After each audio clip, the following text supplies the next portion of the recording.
Hi everyone. We are CSU Stanislaus State University students, and our podcast is about ethnic studies from a woman's perspective. So, who are you? Person A? Hi, I am person A. Um, so I was born and raised in Wood Colony, California. It's a unincorporated area in like Modesto. So it's not necessarily like a town or a city. It's just like a little area where a bunch of like different, like, I guess businesses kind of come together and kind of go off of each other. It's very like a really small community and tight knit.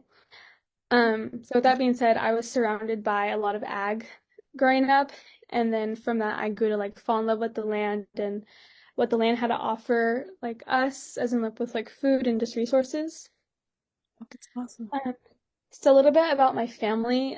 So originally before I was born, my parents lived in Patterson. We owned a ranch and a farm, but we had to sell it due to financial reasons, and then we moved to our house in Wood Colony, California. My parents came from very different backgrounds in like a sense. My mom was raised in Patterson and my dad was raised in Newman. My mom came from a very like rough household. Um, her mom worked a lot and kind of was raising six children on her own while her father was kind of not in the picture. My dad did have both parents in the picture, but his father was an alcoholic, so it just caused a lot of issues. And then at the end, um, both my mom's and my dad's parents got divorced, sadly. So when they met each other, marriage was like a really hard like thing for them to kind of come to terms with. And they Mm-hmm. didn't get married actually until I was born. Um, but yeah, I feel like although like they came from like very different backgrounds, like when they were raising my brother and I, it felt like completely different from like their lives and how they were. Yeah. Um, I find it really interesting that they're from Patterson, California, because I'm actually in Patterson right now. oh really? Yeah. Okay. Would you like to tell us more about how your ancestries have intersected with your colonization or systematic oppression? No, yeah. So I'm just gonna be talking about my grandmother on my mom's side. Mm-hmm. So she was born and raised in Texas. Both of her parents were born in Mexico.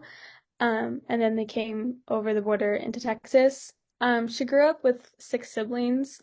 So from a very like early age, so at the age of 9, she actually started working out in the fields, picking fruit with her family to help support and have food on the table for her and her siblings and her parents. Mm-hmm. Um, and she always used to just, like talk about like, the stories of like going from like Texas to California or to like just like she would travel, her and her family would travel like all across the United States trying to find work to provide for their family. And then at the age of 15, she got pregnant and she married a man who was like very well like 20 years older than her. And then she had her first child. And I feel like with this, specifically like with how much she's traveled and how hard she's had to work and her raising six children on her own, it really made her independent. And from that, when she had, obviously her children, she has two daughters, she passed on to them to be independent, not to rely on a man and, like you can do things on your own. Mm-hmm. Uh, and then from there, like my mom put that onto me. But I feel like sometimes like it's kind of it is a good, to have that independence as a woman, to be strong as a woman. But I feel like something that I struggle with now is like accepting help from others and like it's okay that I can't do everything on my own. And it's hard to kind of put my stubbornness to the side and like allow people to help me just because I've grown up around such strong women in my life, that it's kind of like affected me in ways in like certain relationships with people. Mm-hmm. How have those intersections impact your identities or like yourself? So like I said before, like I feel like the way oh shoot, sorry. Like the way you grew up, like Yeah, defined. I just yeah, it just it just made me into like a very independent like person. Um, I like to be alone. I like to be alone, but I'm very independent. Like if Yeah. I need to do something, I'll do it myself. 'Cause it's like I don't know. I'm just a very independent person. I feel like it's been hard for me to kind of be codependent, I guess, on other people and trusting people. I feel like that's also another big thing is like very big on like trust, like trusting that they will be there for me to help me and support me. I think that's something else that's also like affected me in that way. Awesome. Okay, thank you for sharing that. Person B, would you like to share who you are? Yes. So, hello, I am person B, and I come from Oakdale, California. I was born in Turlock, but that was just because of our insurance, and but I was raised in Oakdale my whole life.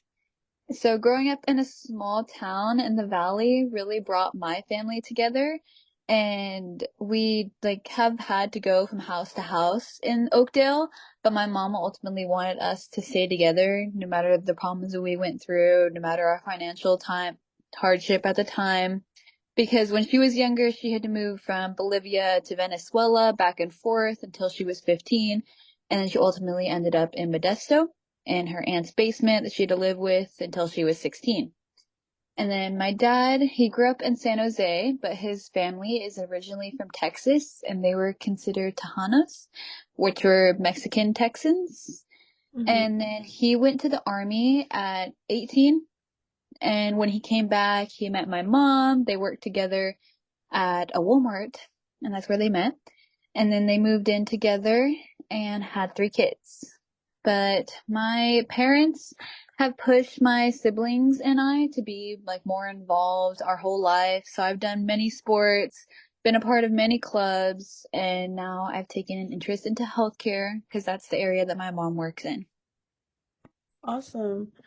Would you tell us more about how your ancestries have intersected with colonization or systematic oppression?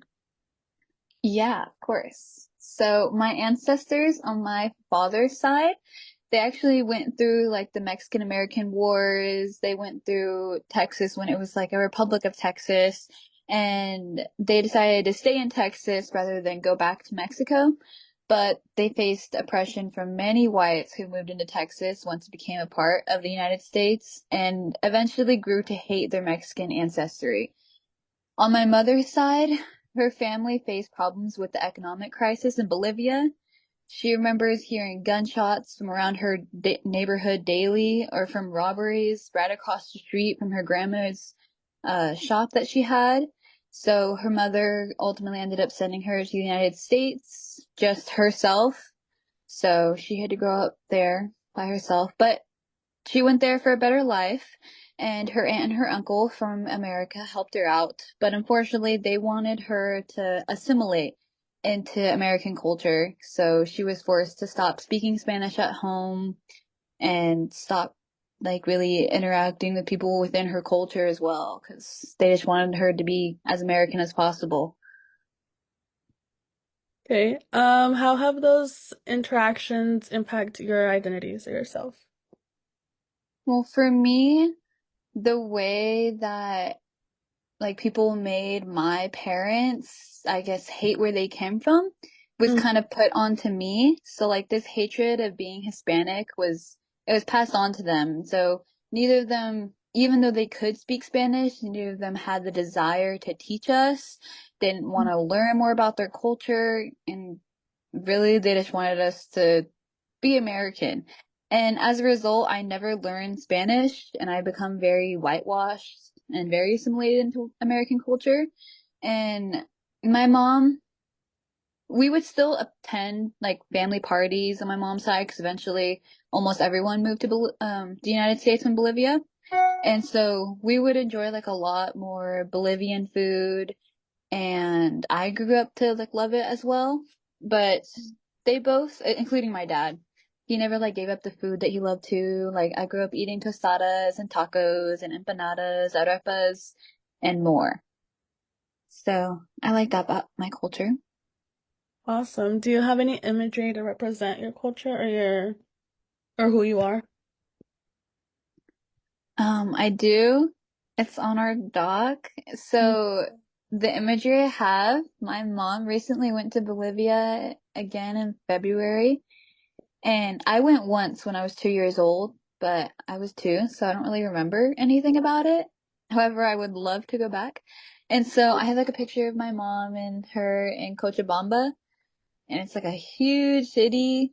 It's it's popular because of the tobacco trade within that city, Mm. and then like more dishes that they made in Bolivia that she was served. Oh my God, the food looks really good. Yeah, my mom had some really good food in Bolivia. Okay. So, um, next up is person C. You'd like to talk about who you are, where you came from, your life story a little bit? Yes, so hi, I'm person C. I'm part of the Chicana community. I was born here in California. I was born in Modesto to be exact. But I've been raised in Patterson, California my whole life, and I currently live here still with my parents. Um, on the other hand, my parents are from Mexico. My dad is from Puebla, and my mom is from Mexico City, so they immigrated here. On my dad's side of the family, they were not from Puebla originally. My dad's mom was from Oaxacan, which is in the middle of Oaxaca and Puebla. And then on my mom's side, my grandma was from Guerrero, Mexico, and my grandpa is from Hidalgo.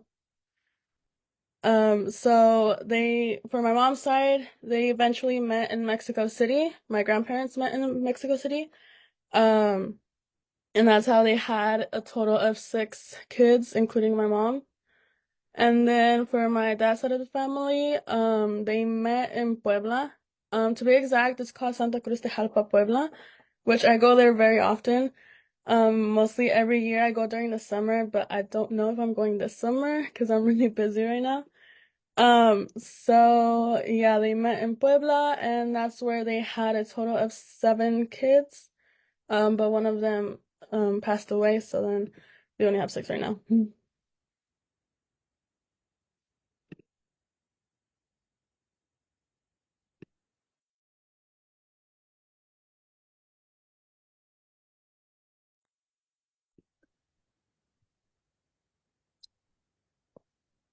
Well, that was great.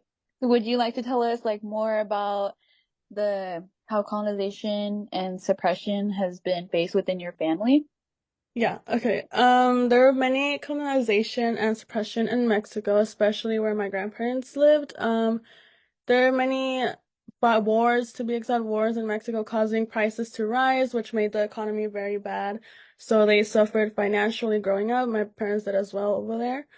So they eventually, on my dad's side, they were the ones that were more poor. My mom was more on the middle class. But my dad they were suffering financially a lot. So then when my dad met my mom, they decided to come to the US for a better financial and stability, life.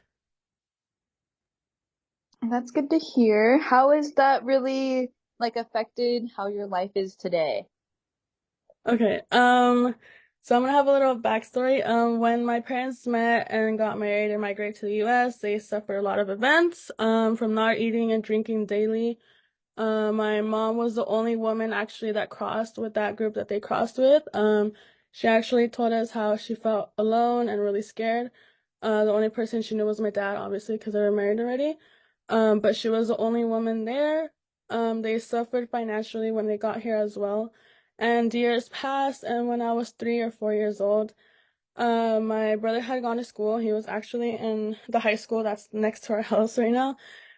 So he walked to school. My mom went outside because she woke up late. So she went to check up on my brother. And then there were some officers outside waiting for my mom and for my dad. And they handcuffed them and they were deported. I was 3, so then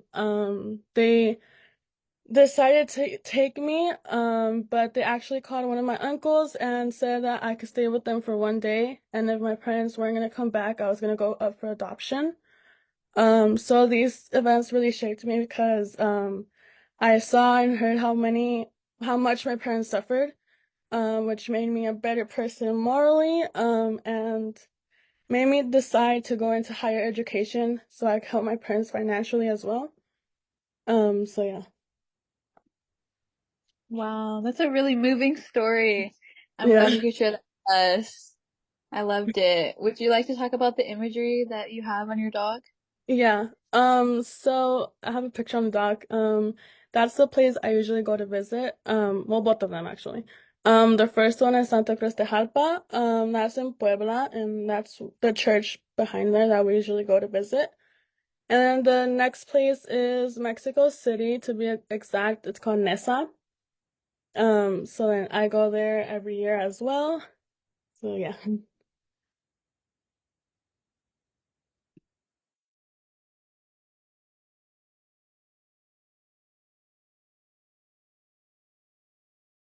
Okay, person D, do you want to share? Okay, hi, I'm person you're a researcher for. Um, I am a student at obviously a public university in California. I was born in Modesto and I've pretty much lived here my whole entire life. I um yeah, I've just been here. I haven't like moved anywhere. It's always been here. I come from a Mexican background with both my parents being from Mexico, which makes me Hispanic. Both my parents were born and raised in Mexico. My mom, she was actually born in Mexico City or El Distrito Federal, but she moved to Michoacan when she was a little girl because she would tell me that there was more opportunities for my grandpa to work and it was better for them since like it was really hard for them to grow up, especially with the amount of siblings that she had. And when she moved to a small ranch called La Palma, and that's where she would stay before she migrated to the US. My dad, I'm pretty sure I didn't, because I don't know a lot about my dad. He doesn't really say much, but my dad, he lived in Michoacan for over 20 years of his life. In a small neighboring ranch called Langostura. It's like probably like a 10-minute walk, kind of, from La Palma to Langostura, so it's like not that bad.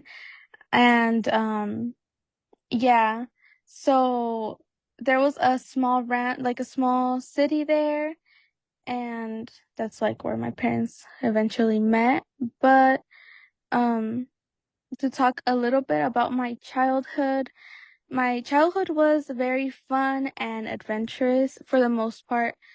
There was always something to do and like we would go out with my family and just have a good time, like try to make as much fun memories as we could at the same time while we were struggling to live financially. Um, I know my parents never, well, obviously they never had the experience of being a parent because obviously like I'm the firstborn, so they were just trying their best and I didn't fully understand it when I was little. But now that I'm more grown up, I guess I understand a bit more.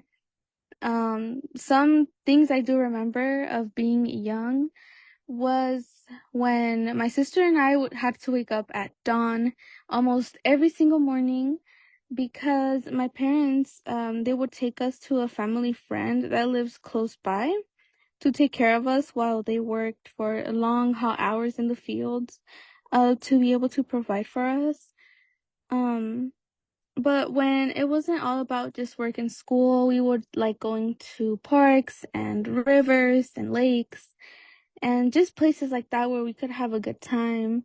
I remember like going to Yosemite or the beach ever since I was little, so now it's like something I really like to do and just go out on my free time whenever I can. Awesome. Do you want to tell us more about your ancestors and how they've intersected with colonization and systematic oppression? Yeah, my grandparents living in Mexico made it very difficult for them to be able to support such big families. With everything being so expensive and having minimal transportation and having low wages, um, my parents and their siblings had to work to be able to take care of themselves. And my dad would tell me that ever since he was like 12 years old, he had to fend for himself and buy his own clothes and buy his own food and just be able to help some way financially. Um, so both of the families, they weren't financially stable and they had very minimal food, so it would result in malnutrition. And I think also that's why there's a lot of problems now with like stomach issues with malnutrition and all everything that happened when they were younger. Um, Both my parents had no future in Mexico pretty much. They couldn't go to school. It was like it basically wasn't free after elementary school.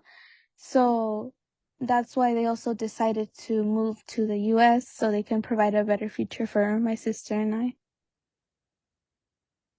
Awesome. How have those interactions impacted your identities and yourself?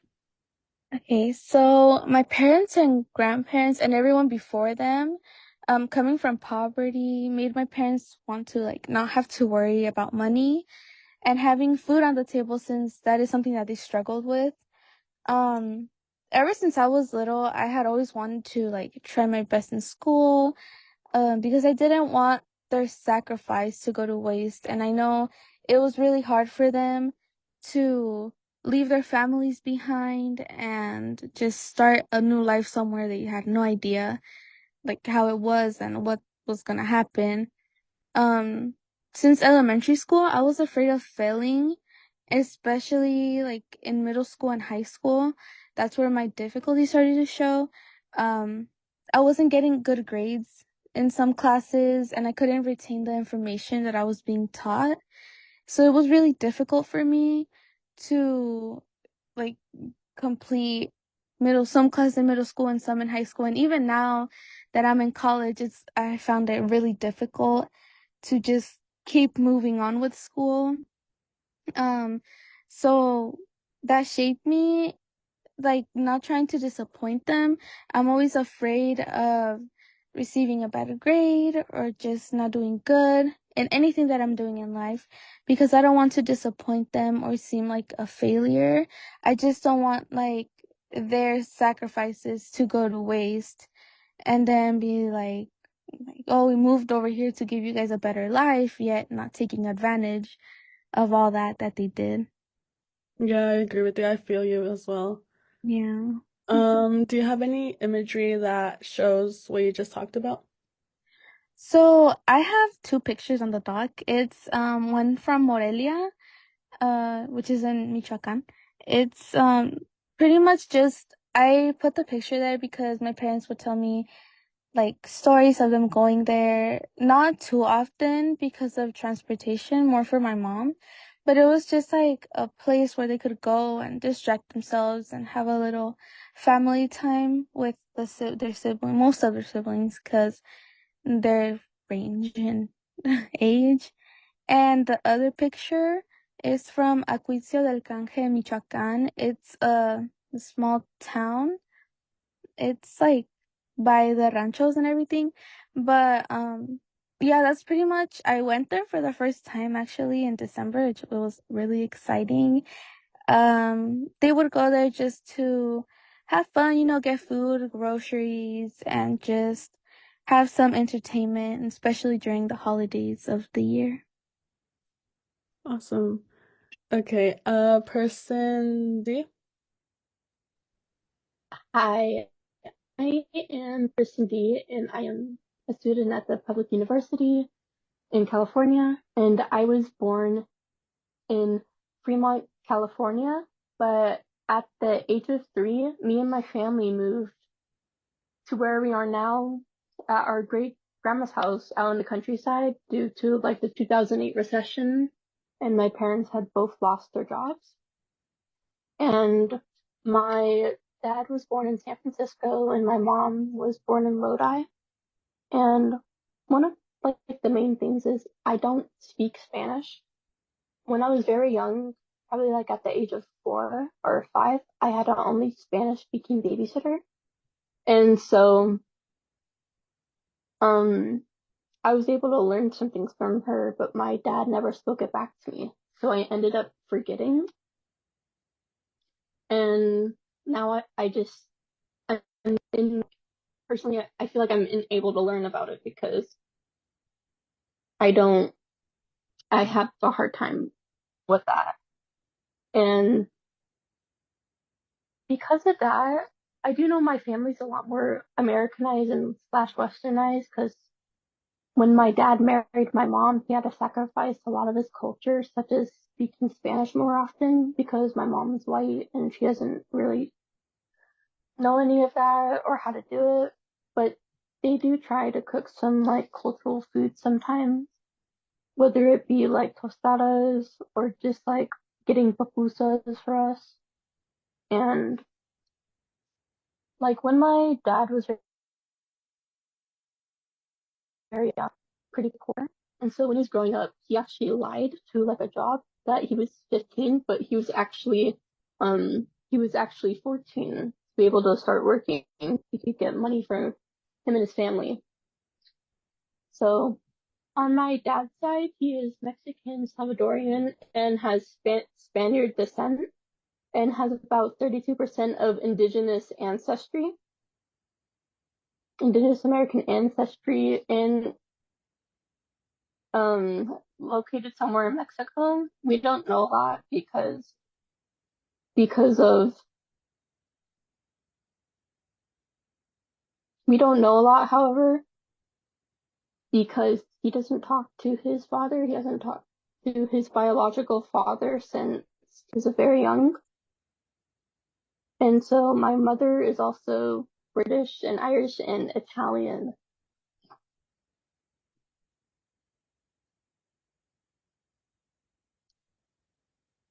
Okay, would you like to tell us about how your ancestors have intersected with colonization or oppression? So with my dad, I actually found this out not too long ago, but my dad told me that his grandparents left El Salvador due to a very poor economy and colonization. And then he actually started working as a farm worker down in California, and he had a very low wage. And due to him being an immigrant and Salvadorian, because he immigrated here illegally, he was mistreated with a lot of racism. And unfortunately, that's all I know for my dad's side. And for my mom's side, even though she's white and all of that, my grandmother had told me that her on my mom's side, her my brother told me that her grandfather was born in Germany, and at the age of 12 to 14, he was sent to come here to California because in Germany, starting at the age of 15 to 16 during the 1800s, boys were forced to go into the military, and his family didn't want that for him, so they sent him to the U.S. And that's all I know. Oh my God, that's interesting. Oh my God. 15 to Yeah. 16? Wow. How have those intersections impact your identities or yourself? So my dad is because of my dad being poor and stuff, he has a high drive for me to be successful. And so he's constantly saying, you need to do this and that, you need to put more work into this, because he works in IT and he did not complete high school. He didn't even get past the first 3 months of his freshman year, but he got his GED later on, and he's went to a two-year college and got a degree, and now he's making more money than he ever did. But he just wants me to make a lot more. And so there's a lot of pressure on me to get good grades because they saw me as some weird type of child prodigy when I was younger, only because I got really good grades. But if I got a B minus, be like, you need to keep that up. You need to get that up. Come on, you need to do better than this. And when I was 10, he made me read a book called Rich Dad, Poor Dad. And it was this book about money, saving money, and taxes. And I was 10 and I did not want to learn about any of that, but he was trying to keep on pushing it onto me. Oh my God, that's interesting. Do you have any imagery that represents what you just talked about? Yeah, so there is a photo of my family down in LA, and that's my family from my dad's side. I don't, it was during a time where we were celebrating my cousin's life because he passed away due to being shot by the police. And then the other photo I have is just my immediate family. It was just like, most of it was from my mom's side. They attended like one of my last concerts for something in choir in high school. Really interesting. Okay, so for the weekly topics, does anyone want to start? Yeah, I'll start. So I chose Intro to Ethnic Studies. And this one, like from what I learned in the articles that we read, is that ethnic studies was about understanding the depth of our systems that we have in place. And it speaks about like the racial, sexual, and heterosexual and class oppression faced by many different cultures today. And it was founded by the Third World Liberation Movements and on the idea of social formation.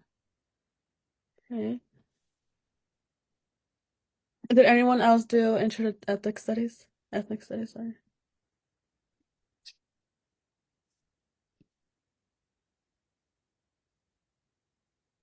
I didn't choose that topic, but I think it's important to know like why ethnic studies is important, just to be more aware of like where we come from and our ancestry, and just to help like better where we are as a community and just like face just see discrimination or like racism as something obviously bad and how we could help make it better. Yeah, I agree with you. Yeah, I also think that it's important to learn about it in the case where we can learn from our people can learn from their mistakes so we don't repeat history. Yeah. No, yeah. I feel like also, oh, sorry. No, you're fine. You can go ahead. I also feel like I feel like when I was first coming in and like when I thought of like ethnic studies, I just thought it was gonna like focus on like only certain points. But I feel like throughout like this time in the class, like we're not only learning about like certain like different like cultures and points in time. I feel like we're going more into depth on these topics. And I feel like we also are learning like not only like what has happened in the past, but how we can like as a community like further change and the ways that we can create that more of like that bigger sense of community and how we can support each other. Yeah. One of the topics I chose was land acknowledgement, so I feel like we could connect that to Intro to Ethnic Studies. For land acknowledgement, I remember how it was a topic about how we need to recognize what land we stand in and that it wasn't easy for those who fought for this land. And it wasn't just given to them. They had to fight for it. Yeah, I think that's very important, especially since a lot of people, especially like white people, try to say, this is our land, go back to where you came from, but really they're literally living on stolen land that their colonizers took. Mm-hmm.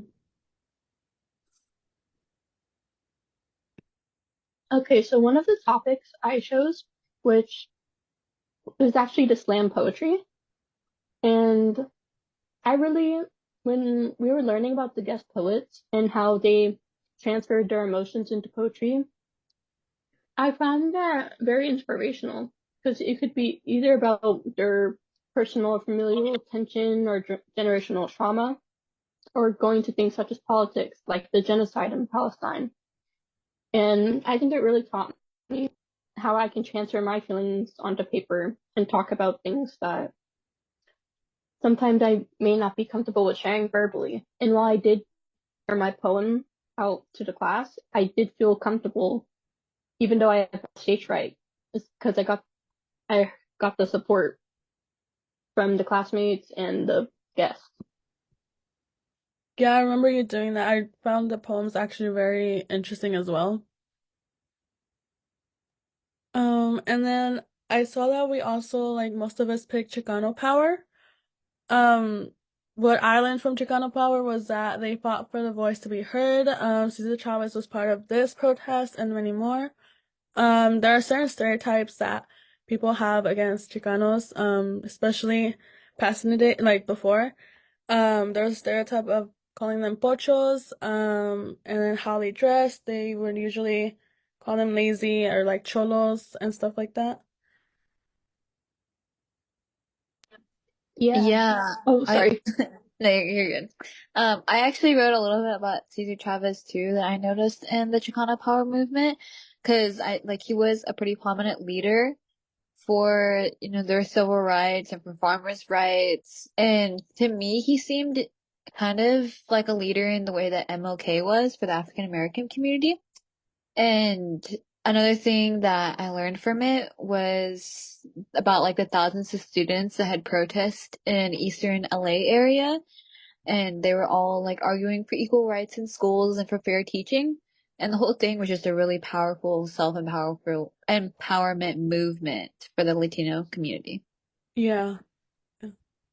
No, yeah, I agree with you, Angelica. Um, so it's actually speaking of Cesar Chavez. So my grandmother that I was talking about earlier, she actually went on a march with him. Um, they were protesting against like rights for farm workers and that, and she would always like tell us these stories. And then when we learned about this, I felt like I had like a connection, just because I don't feel as connected with like the Mexican side of my culture. And I feel like just learning more about it and how I can be more active in my community, it was very empowering.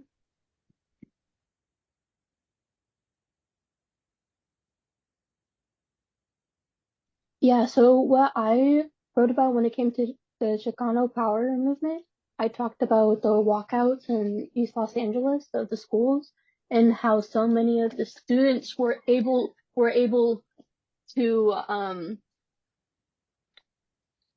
were able to protest, but until the police came and started beating them up with the batons. Yeah, I remember that as well. Um, is there any more topics that anyone wrote besides the ones we spoke about? I also did do Black Power. So we learned about like the Black Power movements all throughout like middle school and high school, but I learning more in this class, it really just shows how much they gloss over in those classes and really makes you think, why are they not giving us the whole truth? Why are they not saying what really happened? Is it because they're still trying to control a narrative and not say, hey, this is going on, there was a lot more that actually went on? Yeah, no. I also wrote a little bit about the Stan State video that we saw in class, like towards the beginning of class, about how students were fighting here in the university that we're actually in, Interlock, to stop racial discrimination, and how they wanted to eliminate white supremacy. And there was many like violences throughout. I also remember how in the video it showed like razor blades, how when they tried to take out the posters, there would be like razor blades behind the posters as well. So I wrote a little bit about that too. Yeah, that really stuck out to me, like the whole protest and the razor blades, because it's like being so close and like in our community, in our own school, like there's people like that live like here that just have like no respect for other people and like what they're standing up for. Yeah. Mhm. Yeah, like I've been here for like the past like 15 years or so, and I never heard of that. So that was very shocking, especially to see like all the discrimination that went on at the campus. And like I just had no idea how bad it was over here until they were actually able to. Not all of the demands have been met so far, but we have had some of the.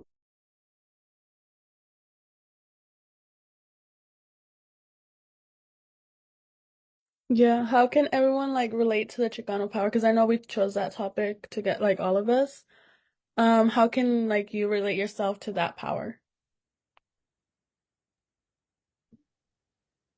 Well, for So, me, oh, I sorry. found it very interesting because it honestly led me to debate whether I would call myself Chicana or not. Because I feel like I resonate with them because like I look similar, my family is similar, and I do come from Mexican descent in a way.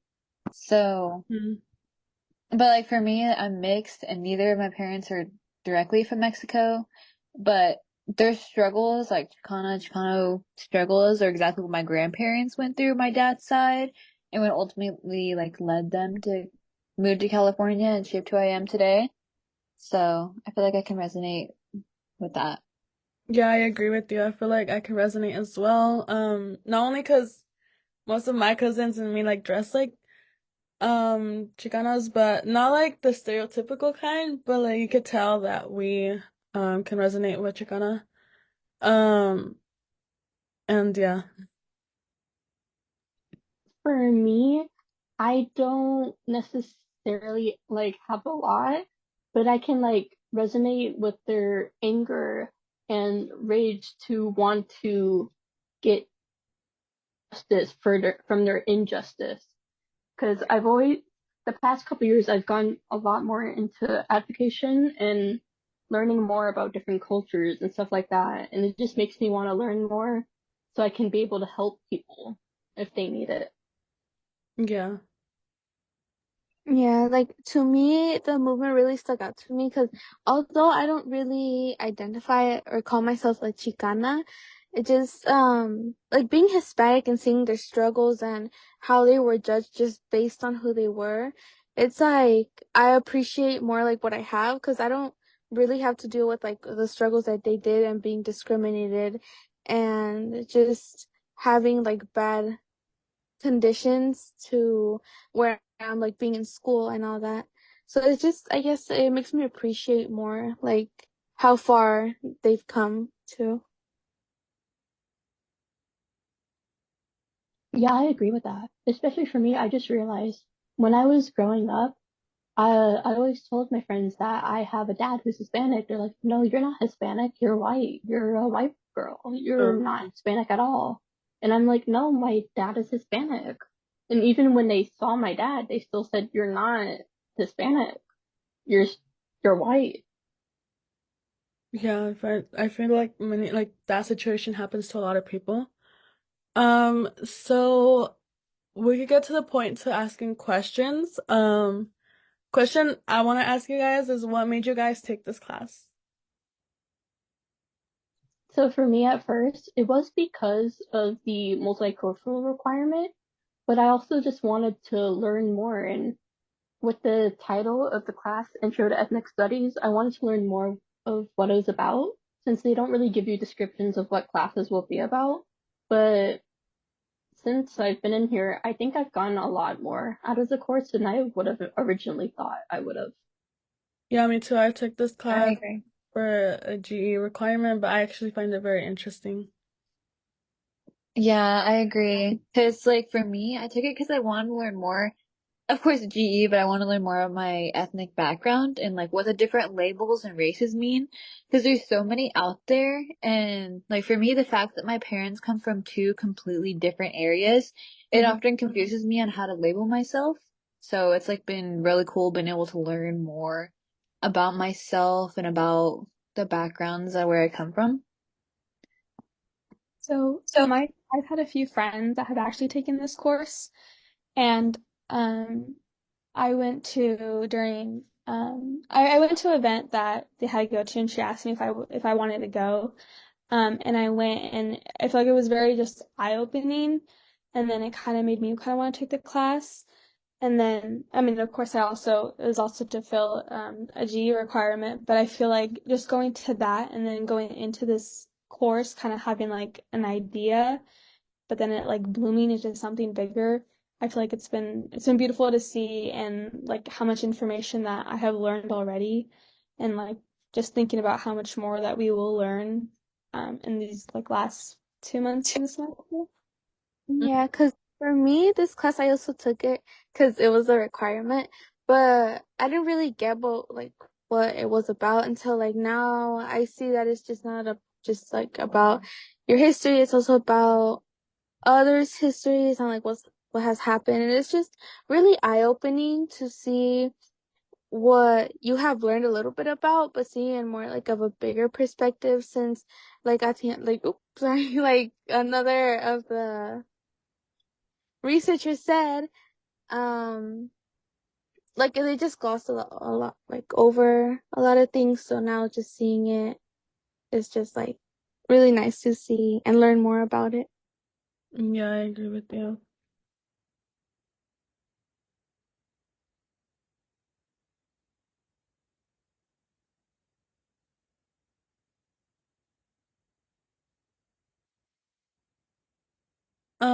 How might the essential question for this class stay with you throughout the whole semester that remains, sorry.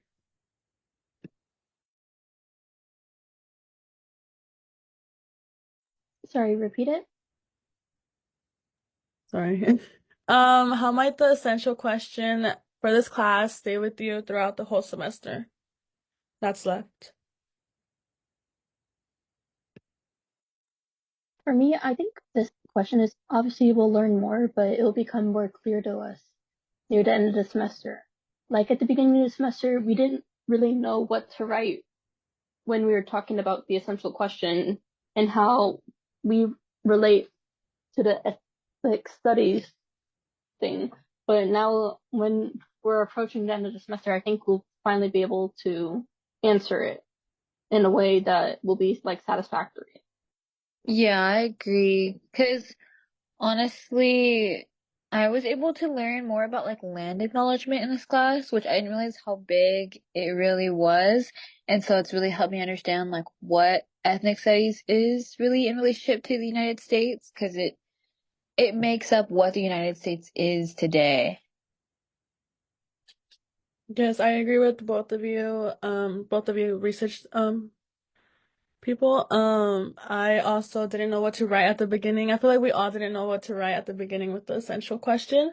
But as we went throughout the class, we learned more and more about our backgrounds, about our families, about um other cultures as well, and we've been able to connect with those as well.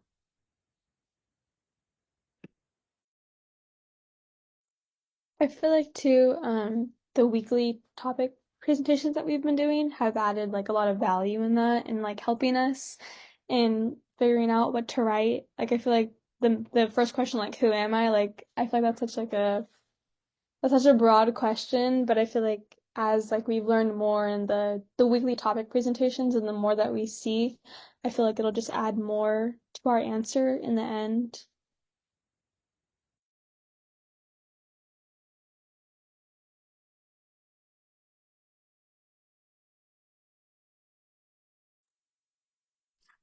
Yeah, definitely. I would agree with that. Like we're learning more and more throughout the course and just learning how we can really integrate that question into everything that we're learning and apply everything and just continue on from that. Yes, I agree with both of you. Like we could still have this outside of this class, I feel like we could still learn more. There's always something more to learn about ourselves. And I found that this podcast was very interesting. Does anyone want to add more?